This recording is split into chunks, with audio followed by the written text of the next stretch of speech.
Hello mga Spooky Dolls! So today ang ating ika-18th na araw para po sa ating 31 days ng kwento katatakutan. Buksan na kaagad itong 18 window. Okay, madukot ko sana ito kaagad. Ayan, ang galing, nadukot ko siya. At ano naman ito? Ano ba ito? So parang reindeer. Okay, reindeer siya. Okay, kainin na natin to. Hello guys! So today nga po ang ating ika-18th na day para po sa 31 days ng kwentong katatakutan sa Pasko. Atin na pong basahin ang ating story para sa gabing ito. This happened last year, end of August, after ng aming piyesta. Umuwi kami ng Leyte sa bahay nila husband with our co-workers upang makipiesta. Then after ng fiesta, nagkayayaan na maligo sa dagat simula tanghali hanggang mga 4 p.m. So puro na kami nakainom ng alak pero di kami mga lasing since magdadrive pa kami ng motor. Then mga 4 p.m, yung isang kumpare ni husband na gayang mag-falls o spring daw kami dumiretso para mawala yung epekto ng alak. So eto na nga, 5 kami magkakaibigan, 4 yung family ng kumpare ni hubby, tapos yung isang kaibigan niya, so 10 kami lahat-lahat. 2 motor ang gamit namin at yung isa na motor sa amin ni hubby. Yung isa naman dun sa kumpare niya at yung mga kaibigan namin sumakay na lang ng tricycle since nag-arkila na lang papuntang spring.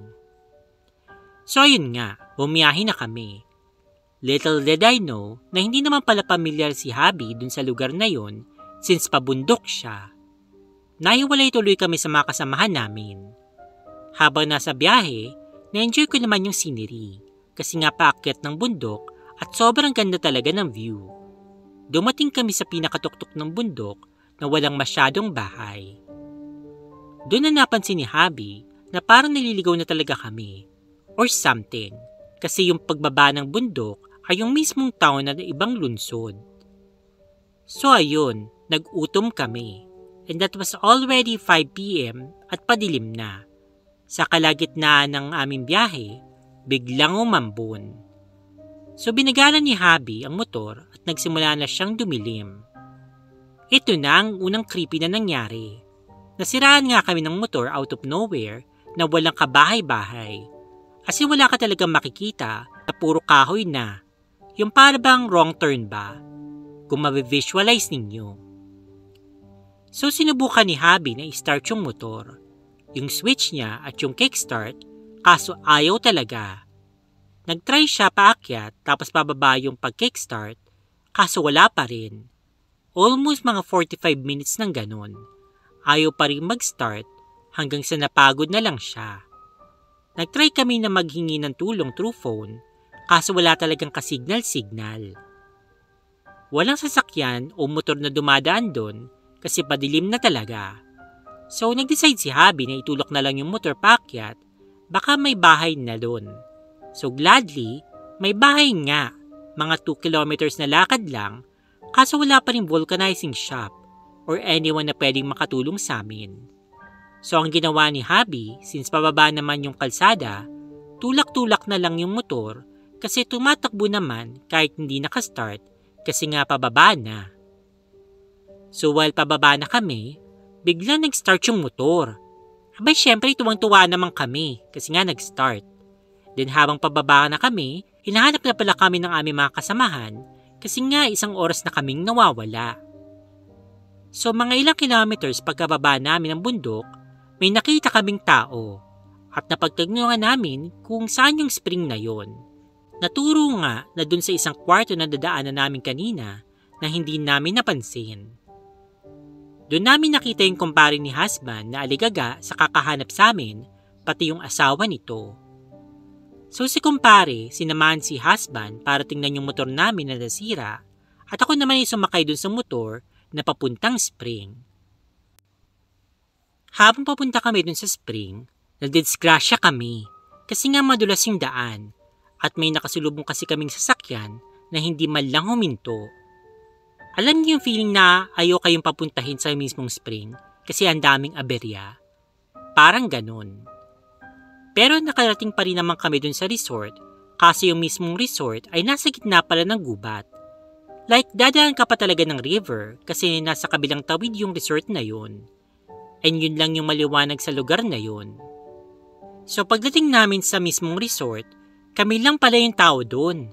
Sobrang dilim sa gilid, like sa mismong pool lang meron. Meron pala silang 4 na spring pools. Doon kami naligo sa may bandang gitna, pero gilid na pool na malalim. Nag-uusap, nagchichikahan, mga ganun lang. Habang sila Habi naman at kumpare, ayun nagiinom. So habang nagchichikahan kami ng iba, malilikot naman yung mga mata ko, roaming the entire resort. Tingin sa kaliwat kanan. At yun na nga, may nahagip akong red eyes. Malinaw talaga, since naka-contact lens ako nung time na yun na naliligo. Pero diskumpiyado ako kasi akala ko ilaw lang o reflection lang ng ilaw sa may pool, kaya tinignan ko ulit. At nandun pa talaga siya, nakatingin yung red eyes. Natakot ako bigla noon. Biglang napaahon ako at nagbanlaw tapos nagaya ng umuwi. Sabi ko, biglang sumama ang aking pakiramdam. So naglikpik na ang lahat at biglang nag-awo yung aso sa kabilang cottage na nakatingin dun sa banda kung saan ko nakita yung mga pulang mata. Hindi ko na tinignan kasi baka makita ko na naman ulit. So bumaba na kami ng resort at tumawid na lang ng ilog at papunta na ako dun sa motor namin. Hawak ko yung isang bata na anak ni kumpare na tawagin na lang natin na Marla. Pero siya'y nakatulokbong ng tuwalya sa ulo. Akala ko nga nilalamig lang nung time na iyon. Sabi ni Habi at kumpare niya, maglakad na lang daw kami papuntang kanto dahil mga 1 kilometer lang naman ito. Madulas kasi yung daan at puro mabato yun. Pero yung ilaw namin ay flashlight lang ng phone namin. Habang naglalakad yung iba, pakiramdam ko parang may sumusunod kaya nag-on ako ng video nung time na yon at naka-flash para may ilaw pa rin. Umabot kami dun sa may kanto pero sila Habi hindi pa rin sumunod.